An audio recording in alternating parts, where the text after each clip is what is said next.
불자님들, 안녕하십니까? 오늘 이 자리에 함께 해주신 모든 법우님들께 깊은 감사를 드립니다.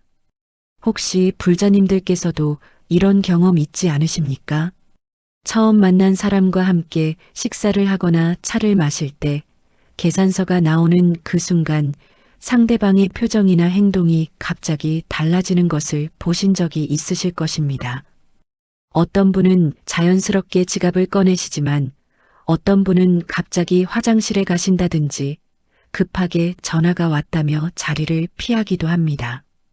또 어떤 분은 계산할 때 일일이 영수증을 확인하며 몇 원까지 계산하시는 분도 계시고 반대로 아무렇지도 않게 전체를 선뜻 내시는 분도 계십니다.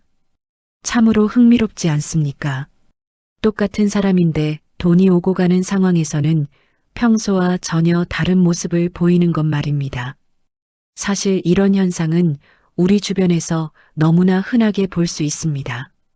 평소에는 너그럽고 관대해 보이던 분이 돈 문제만 나오면 갑자기 까다로워지기도 하고 반대로 평소에는 조용하고 소심해 보이던 분이 돈을 쓸 때는 의외로 시원시원하게 행동하시는 경우도 있습니다. 왜 그럴까요? 왜 사람들은 돈을 쓸 때 평소와 다른 모습을 보이는 것일까요?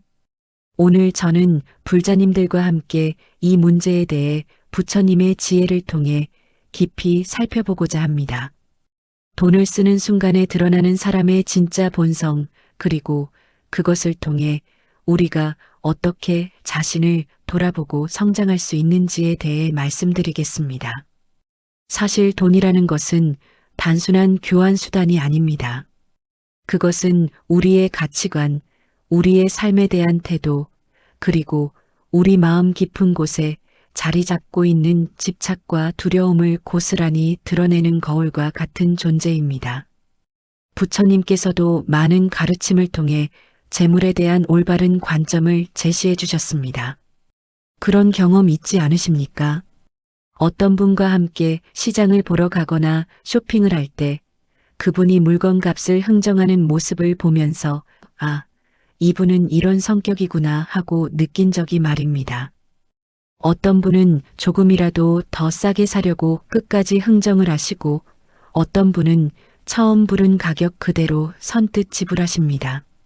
어떤 분은 여러 가게를 돌아다니며 가격을 비교해 보시고 어떤 분은 한 곳에서 마음에 들면 바로 결정하십니다. 이 모든 것들이 그 사람의 성격과 가치관을 보여주는 것입니다. 특히 우리나라처럼 정이 많고 체면을 중시하는 문화에서는 돈을 쓰는 순간이 더욱 중요한 의미를 갖습니다. 누가 계산을 할 것인가, 얼마나 흔쾌히 낼 것인가, 받을 때는 어떤 태도를 보일 것인가 하는 것들이 모두 그 사람의 인품을 판단하는 기준이 되기도 합니다. 하지만 여기서 우리가 주의해야 할 것이 있습니다. 돈을 쓰는 모습만으로 사람을 성급하게 판단해서는 안 된다는 것입니다. 각자의 상황과 처지가 다르기 때문입니다. 경제적으로 여유가 있는 분과 그렇지 않은 분이 돈을 대하는 태도가 다를 수밖에 없고 또 자라온 환경과 교육에 따라서도 차이가 날 수밖에 없습니다. 중요한 것은 겉으로 드러나는 행동보다는 그 행동 뒤에 숨어 있는 마음가짐과 의도입니다. 부처님께서 말씀하신 것처럼 모든 것은 마음에서 비롯되는 것입니다. 돈을 쓸 때 드러나는 모습도 결국은 그 사람의 마음 상태를 반영하는 것이라고 할 수 있습니다. 그렇다면 오늘 저는 불자님들과 함께 4가지 관점에서 이 문제를 살펴보고자 합니다. 첫 번째로는 돈을 쓸 때 드러나는 집착심에 대해, 두 번째로는 관대함과 인색함의 진정한 의미에 대해, 세 번째로는 돈에 대한 두려움과 불안이 어떻게 우리 행동에 영향을 미치는지에 대해, 그리고 마지막으로는 올바른 보시의 자세에 대해 함께 생각해 보겠습니다. 이 4가지를 통해 불자님들께서 자신을 돌아보시고 또한 다른 사람들을 이해하는 지혜를 얻으실 수 있기를 간절히 바랍니다. 첫 번째로 말씀드리고 싶은 것은 돈을 쓸 때 드러나는 집착심에 대한 이야기입니다. 부처님께서는 금강경에서 이렇게 말씀하셨습니다. 응무소주 이생기심, 마땅히 머물 바 없이 그 마음을 내라는 뜻입니다. 이 말씀은 우리가 어떤 것에도 집착하지 말고 자유로운 마음으로 살아가야 한다는 가르침입니다. 그런데 많은 사람들이 돈에 대해서는 이 가르침을 실천하기가 참으로 어려워합니다. 왜 그럴까요? 돈이라는 것이 우리 삶의 안정과 직결되어 있다고 생각하기 때문입니다. 돈이 있어야 먹고 살 수 있고, 돈이 있어야 병원에 갈 수 있고, 돈이 있어야 자식들을 교육시킬 수 있다고 생각합니다. 물론 이런 생각이 완전히 틀렸다고 할 수는 없습니다. 현실적으로 돈은 우리 삶에 필요한 것이니까요. 하지만 문제는 필요 이상으로 집착할 때 생깁니다. 돈을 쓸 때 유독 계산적이 되고 한 푼이라도 손해보는 것을 견디지 못하고 항상 더 많이 받고 더 적게 주려고 하는 마음이 바로 집착심에서 비롯되는 것입니다. 제가 한 가지 이야기를 들려드리겠습니다. 어느 마을에 두 분의 상인이 있었습니다. 한 분은 항상 정확하게 계산하고 한 푼도 손해보지 않으려는 분이었고 다른 한 분은 대충대충 넘어가는 분이었습니다. 첫 번째 상인은 사람들이 물건을 살 때 저울을 여러 번 확인하고 거스름 돈도 일일이 세어서 주었습니다. 손님들이 조금이라도 흥정을 하려고 하면 단호하게 거절했습니다. 정찰제입니다. 깎아드릴 수 없습니다. 반면 두 번째 상인은 손님들이 오면 많이 가져가세요라고 하며 조금씩 더 담아주기도 하고 가격도 융통성 있게 조정해 주었습니다. 시간이 지나면서 어떤 일이 벌어졌을까요? 첫 번째 상인의 가게는 점점 손님이 줄어들었습니다. 사람들이 저 사람은 너무 깐깐해서 거래하기 불편하다고 말하기 시작한 것입니다. 반면 두 번째 상인의 가게는 손님들이 늘어났습니다. 저분은 인정이 많아서 거래하기 좋다는 소문이 났기 때문입니다. 결국 몇 년 후 첫 번째 상인은 사업을 접어야 했고 두 번째 상인은 크게 성공했습니다. 이 이야기가 우리에게 주는 교훈은 무엇일까요? 돈에 대한 지나친 집착은 오히려 더 큰 손실을 가져온다는 것입니다. 한 푼을 아끼려다가 10푼을 잃는 일이 생기는 것입니다. 부처님께서는 이런 마음을 탐욕이라고 하셨습니다. 탐욕은 우리를 더욱 가난하게 만드는 마음입니다. 겉으로는 절약하고 아끼는 것처럼 보이지만 실제로는 마음을 가난하게 만들고 인간관계를 해치며 결국 물질적으로도 손해를 보게 만듭니다. 그렇다면 우리는 어떻게 해야 할까요? 먼저 우리 마음속에 있는 집착을 알아차리는 것부터 시작해야 합니다. 돈을 쓸 때 혹시 마음이 불편하지 않은지, 항상 계산하고 따지는 마음이 일어나지 않는지 스스로를 살펴보는 것입니다. 그리고 그런 마음이 일어날 때마다 아, 지금 내가 집착하고 있구나라고 알아차리는 것입니다. 알아차림 자체가 이미 집착에서 벗어나는 첫걸음입니다. 다음으로는 조금씩 내려놓는 연습을 해야 합니다. 예를 들어 시장에서 물건을 살 때 몇백 원 정도는 흥정하지 않고 그냥 주는 것입니다. 친구들과 식사할 때 가끔은 선뜻 계산을 맞는 것입니다. 이런 작은 실천들이 우리 마음속의 집착을 조금씩 줄여줍니다. 중요한 것은 억지로 하려고 하지 말고 자연스럽게 하는 것입니다. 마음이 준비되지 않았는데 억지로 베풀려고 하면 오히려 스트레스가 되고 원망하는 마음이 생길 수 있습니다. 천천히 조금씩 자신의 마음이 편안한 범위 내에서 시작하는 것이 좋습니다. 그리고 무엇보다 중요한 것은 돈 자체가 문제가 아니라 돈에 대한 우리의 마음가짐이 문제라는 것을 깨닫는 것입니다. 돈을 많이 가지고 있어도 집착하지 않으면 자유로울 수 있고 돈이 적어도 집착하지 않으면 만족하며 살 수 있습니다. 반대로 아무리 많은 돈을 가져도 집착하면 항상 부족함을 느끼게 되고 적은 돈밖에 없는데 집착하면 더욱 괴로워집니다. 조주선사의 어록에 이런 이야기가 있습니다. 한 제자가 조주선사에게 물었습니다. 스님, 가난한 사람은 어떻게 살아야 합니까? 조주선사가 답했습니다. 가난하다고 생각하지 마라. 제자가 다시 물었습니다. 그럼 부자는 어떻게 살아야 합니까? 조주선사가 답했습니다. 부자라고 생각하지 마라. 이 대화가 우리에게 주는 깊은 의미를 생각해 보십시오. 가난과 부자라는 것도 결국 우리 마음이 만들어내는 구분일 뿐입니다. 마음이 자유로우면 가난해도 부족함이 없고 마음이 집착하면 부자여도 만족이 없습니다. 따라서 돈을 쓸 때 드러나는 집착심을 통해 우리는 자신의 마음 상태를 점검해 볼 수 있습니다. 혹시 내가 돈에 대해 지나치게 집착하고 있지는 않은지, 그 집착 때문에 다른 소중한 것들을 잃고 있지는 않은지 돌아보는 기회로 삼으시기 바랍니다. 두 번째로 말씀드리고 싶은 것은 관대함과 인색함의 진정한 의미에 대한 이야기입니다. 많은 사람들이 돈을 쓸 때의 모습을 보고 그 사람이 관대한지 인색한지를 판단합니다. 돈을 선뜻 내는 사람은 관대한 사람이고 돈 쓰기를 꺼리는 사람은 인색한 사람이라고 생각하는 것이 일반적입니다. 하지만 부처님의 가르침에 따르면 이런 판단은 너무나 피상적입니다. 진정한 관대함과 인색함은 겉으로 드러나는 행동보다는 그 마음의 동기와 자세에 달려있기 때문입니다. 법화경에서 부처님께서는 이렇게 말씀하셨습니다. 마음으로 베푸는 것이 진정한 보시오. 형식으로만 베푸는 것은 참된 공덕이 아니다. 이 말씀의 의미를 생각해 보십시오. 아무리 많은 돈을 베풀어도 마음이 따라가지 않으면 진정한 보시가 아니라는 뜻입니다. 반대로 비록 적은 금액이라도 진심으로 베푸는 마음이 있다면 그것이야말로 참된 관대함이라는 것입니다.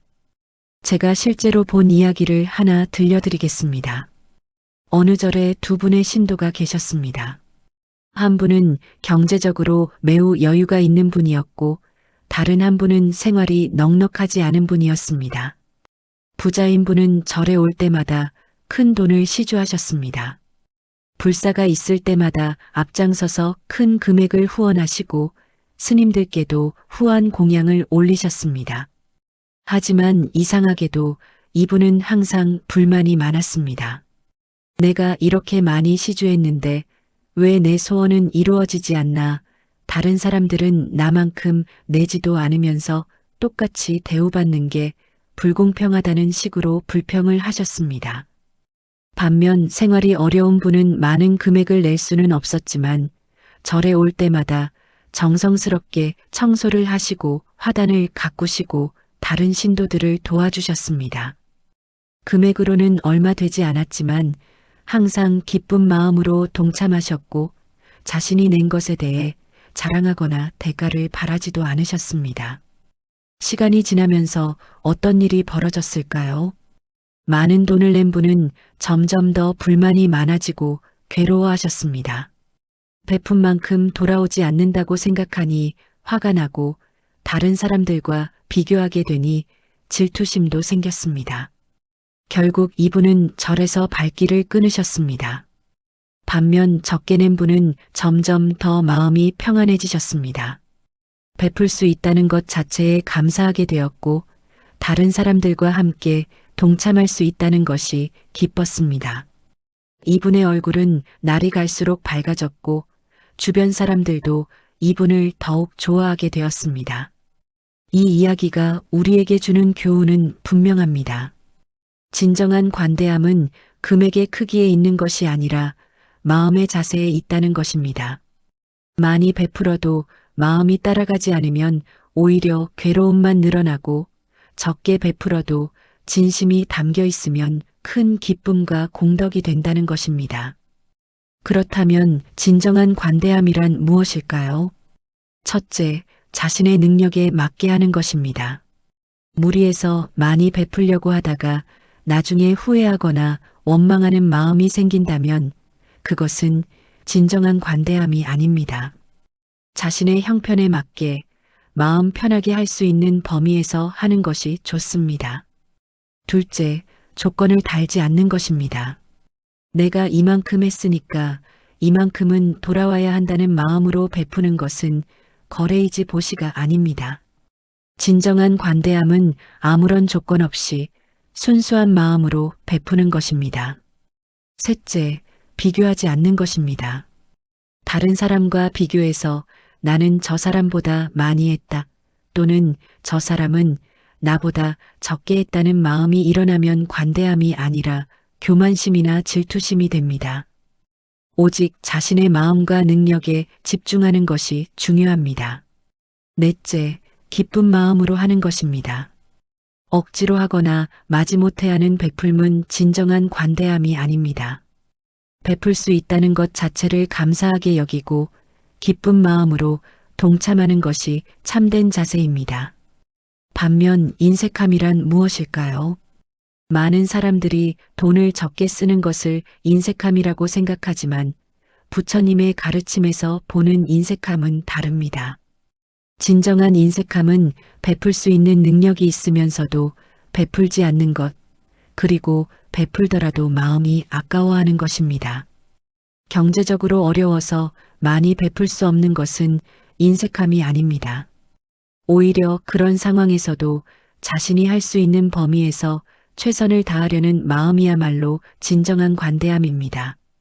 부처님 시대에 이런 일화가 있습니다. 어느 날 부처님께서 탁발을 하시다가 아주 가난한 과부의 집 앞을 지나게 되었습니다. 과부는 부처님을 보자 정말 공양을 올리고 싶었지만 집에는 마지막 남은 쌀 한 줌밖에 없었습니다. 그 쌀로 죽을 끓여야 어린 자식들이 굶지 않을 수 있는 상황이었습니다. 하지만 과부는 망설이지 않고 그 마지막 쌀을 부처님께 올렸습니다. 부처님께서는 그 쌀을 받으시면서 말씀하셨습니다. 이 보시야말로 천금보다 귀중하다. 왜 부처님께서 그렇게 말씀하셨을까요? 그 과부의 마음이 순수하고 진실했기 때문입니다. 자신에게는 마지막 남은 것이지만 기꺼이 베푸는 그 마음이야말로 진정한 관대함이었던 것입니다. 이 이야기는 우리에게 중요한 깨달음을 줍니다. 관대함과 인색함은 금액의 크기나 겉으로 드러나는 행동으로 판단할 수 없다는 것입니다. 그 사람의 형편과 능력, 그리고 무엇보다 마음의 자세를 종합적으로 봐야 한다는 것입니다. 따라서 우리는 다른 사람이 돈을 쓰는 모습을 보고 성급하게 판단하지 말아야 합니다. 겉으로는 인색해 보이지만 실제로는 어려운 형편 때문일 수도 있고 겉으로는 관대해 보이지만 실제로는 허영심이나 과시욕 때문일 수도 있습니다.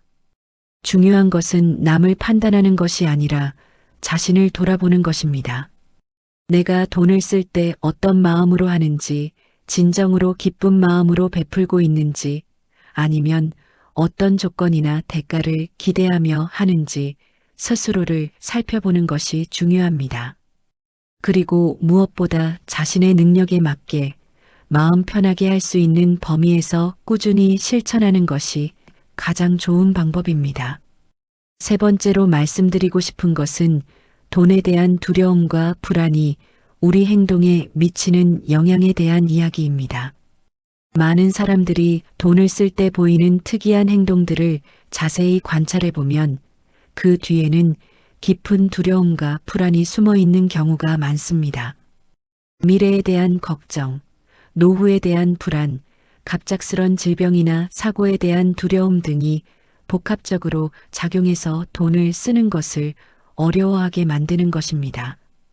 부처님께서는 마찌마 니까야에서 이렇게 말씀하셨습니다.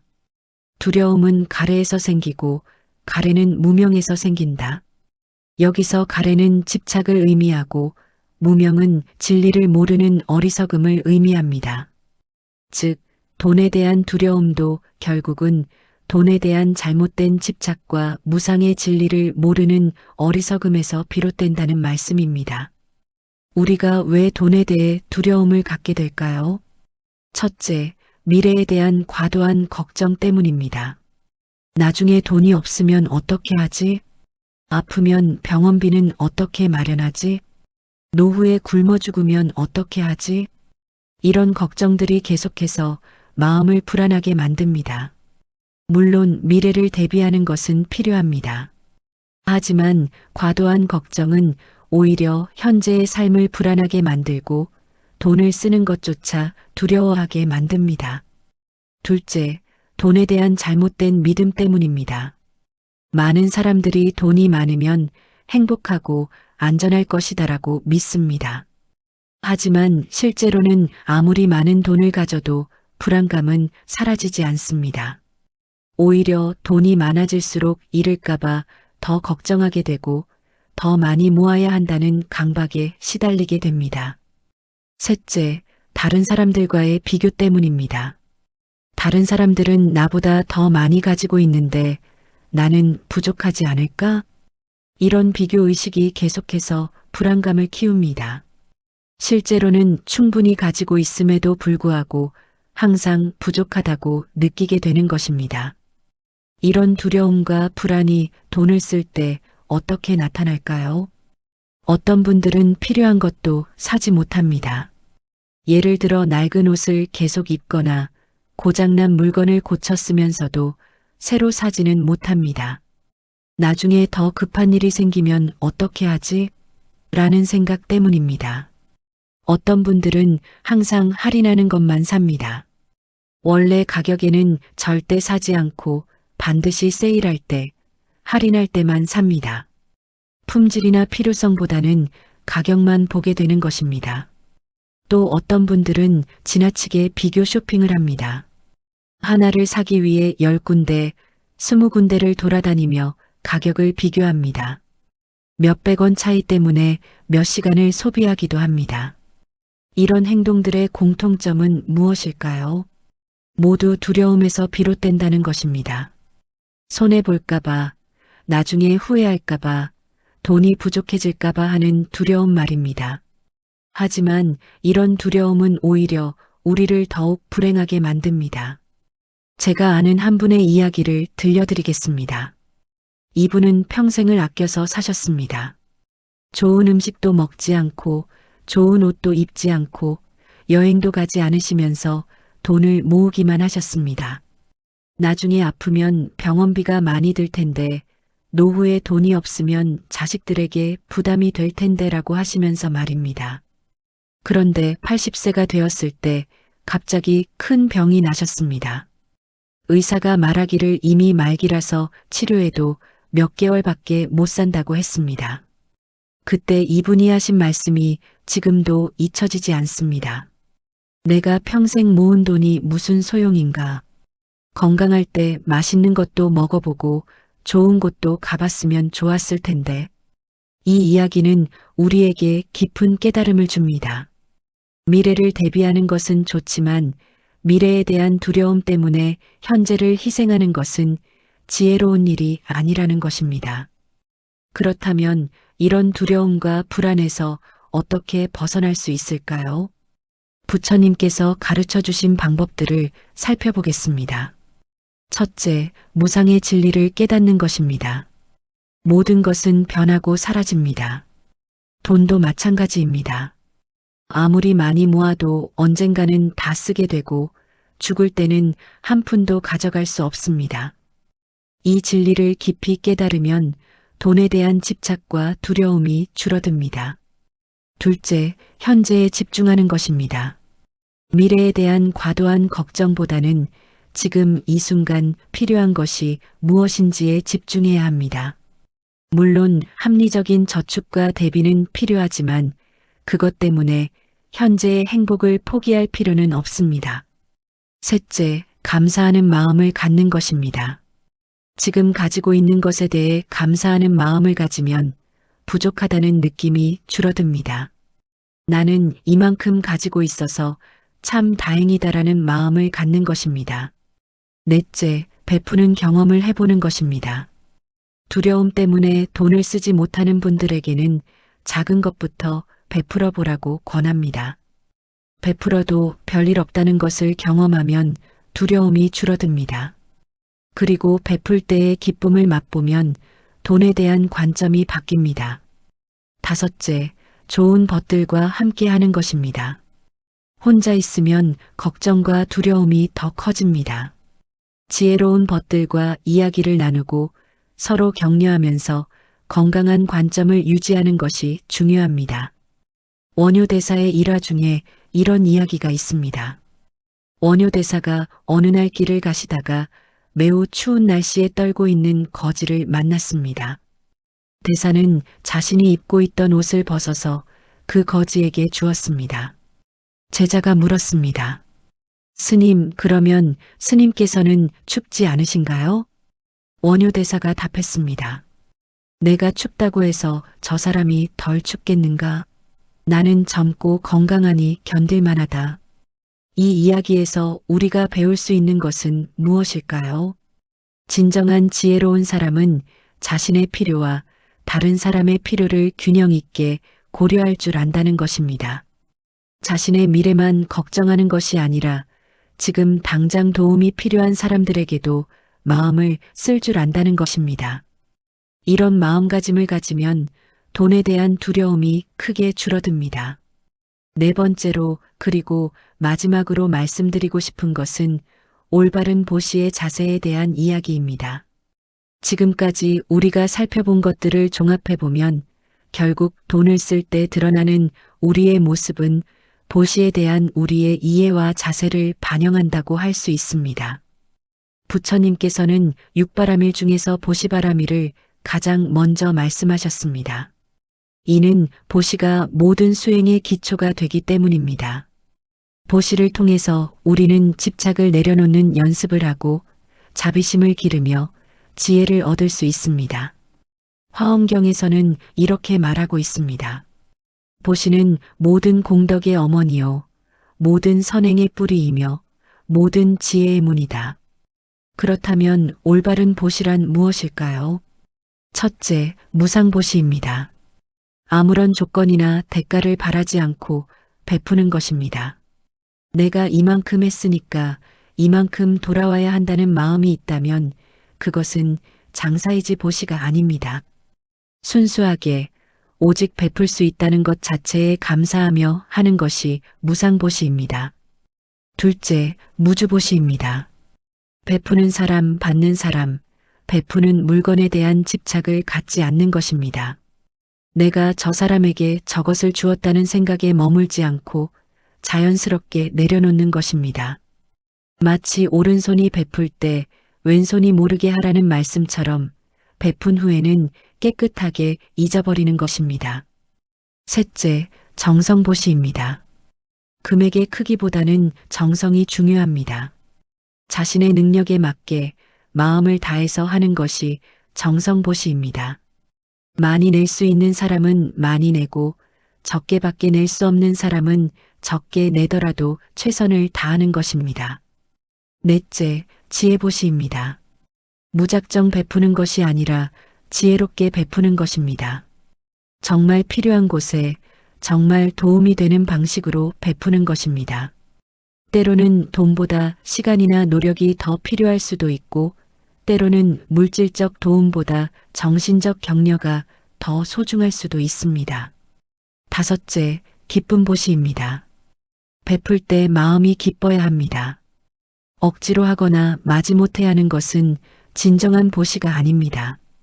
베풀 수 있는 기회가 주어진 것에 대해 감사하고 기쁜 마음으로 동참하는 것이 기쁨 보시입니다. 이런 올바른 보시의 자세를 가지면 돈을 쓸 때도 자연스럽게 바른 마음가짐을 갖게 됩니다. 계산할 때도 너그럽게 하고 친구들과 식사할 때도 기꺼이 계산을 맡으며 어려운 사람을 도울 때도 진심으로 할 수 있게 됩니다. 부처님 시대에 이런 일화가 있습니다. 어느 부자가 부처님께 와서 말했습니다. 부처님, 저는 많은 재산을 가지고 있습니다.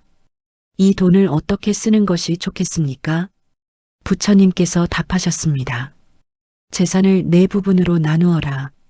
첫 번째는 현재 생활에 쓰고 두 번째는 미래를 위해 저축하고, 세 번째는 어려운 사람들을 돕는 데 쓰고, 네 번째는 수행과 공덕을 위해 쓰라. 이 말씀에서 우리가 주목해야 할 점은 무엇일까요? 부처님께서는 모든 것을 다 베풀라고 하지 않으셨다는 것입니다.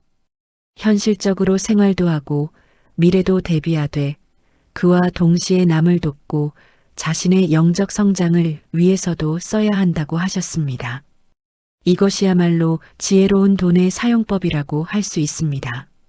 그리고 이런 균형 잡힌 자세를 가지면 돈을 쓸 때도 당당하고 자연스러우며 아름다운 모습을 보일 수 있습니다. 해능대사의 어록에 이런 말씀이 있습니다. 마음이 청정하면 모든 행동이 청정하고 마음이 자비로우면 모든 행동이 자비롭다. 돈을 쓰는 행동도 마찬가지입니다. 마음이 바르면 돈을 쓰는 모습도 바르고 아름답습니다. 집착하지 않고 두려워하지 않으며 지혜롭게 사용할 줄 아는 사람의 모습에서는 자연스러운 품위와 따뜻함이 느껴집니다. 반대로 마음이 어둡고 집착이 많으면 아무리 많은 돈을 가져도 쓸 때마다 불편하고 어색한 모습을 보이게 됩니다. 따라서 우리는 돈 자체보다는 돈에 대한 우리의 마음가짐을 바르게 하는 것에 더 집중해야 합니다. 돈을 많이 벌려고 노력하는 것도 좋지만 그보다 더 중요한 것은 돈을 어떤 마음으로 쓸 것인가를 배우는 것입니다. 그리고 이런 바른 마음가짐은 하루아침에 생기는 것이 아닙니다. 꾸준한 수행과 실천을 통해서 조금씩 기를 수 있는 것입니다. 매일매일 작은 일들부터 시작해서 조금씩 베푸는 연습을 하고 집착을 내려놓는 연습을 하며 감사하는 마음을 기르는 것이 중요합니다. 예를 들어 시장에서 물건을 살 때 몇백 원 정도는 흥정하지 않기, 친구들과 식사할 때 가끔은 선뜻 계산 막기, 어려운 이웃을 보면 내 능력 범위에서 도움 주기 등등 이런 작은 실천들이 모여서 우리의 마음을 바꿔놓습니다. 그리고 무엇보다 중요한 것은 다른 사람을 판단하지 않는 것입니다. 누군가 돈을 쓸 때 인색해 보인다고 해서 그 사람을 나쁘게 생각하지 말아야 합니다. 각자의 사정과 형편이 다르고 자라온 환경도 다르며 현재 처한 상황도 다르기 때문입니다. 오히려 이해하고 포용하는 마음을 가져야 합니다. 그리고 그런 이해와 포용의 마음이야말로 진정한 자비심의 표현이라고 할 수 있습니다. 불자님들, 오늘 저는 돈을 쓸 때 드러나는 사람의 본성에 대해 4가지 관점에서 말씀드렸습니다. 첫째, 돈을 쓸 때 드러나는 집착심을 통해 우리는 자신의 마음 상태를 점검해 볼 수 있다는 것. 둘째, 진정한 관대함과 인색함은 금액의 크기가 아니라 마음의 자세에 달려 있다는 것. 셋째, 돈에 대한 두려움과 불안이 우리 행동에 미치는 영향을 이해하고 그것에서 벗어나는 방법을 배워야 한다는 것. 넷째, 올바른 보시의 자세를 통해 돈을 지혜롭게 사용할 수 있다는 것이었습니다. 이 모든 가르침들을 통해 불자님들께서 얻으셨으면 하는 것은 단순한 지식이 아닙니다. 실제로 우리 삶에서 실천할 수 있는 지혜입니다. 돈을 쓸 때마다 자신을 돌아보고 집착을 내려놓으며 두려움에서 벗어나고 지혜롭게 베풀 줄 아는 그런 분들이 되시기를 간절히 바랍니다. 그리고 다른 사람들이 돈을 쓰는 모습을 볼 때도 성급하게 판단하지 마시고 이해하고 포용하는 마음을 가지시기를 부탁드립니다. 우리 모두는 아직 완전하지 않은 수행자들입니다. 서로의 부족함을 이해하고 도와주면서 함께 성장해 나가는 것이야말로 진정한 상생의 길이라고 생각합니다. 오늘 이 법문이 불자님들의 일상 속에서 작은 도움이라도 되기를 바랍니다. 그리고 이 공덕이 모든 중생들이 괴로움에서 벗어나 참된 행복을 얻는데 도움이 되기를 간절히 발언합니다. 부처님의 자비와 지혜가 항상 불자님들과 함께 하시기를 기원합니다. 혹시 오늘 법문이 도움이 되셨다면 좋아요, 버튼도 눌러주시고 댓글로 여러분의 경험과 생각도 나눠주시면 감사하겠습니다. 그럼 오늘도 모든 불자님들께서 평안하고 행복한 하루 되시기를 기원하며 이만 마치겠습니다. 나무 아미타불 관세음보살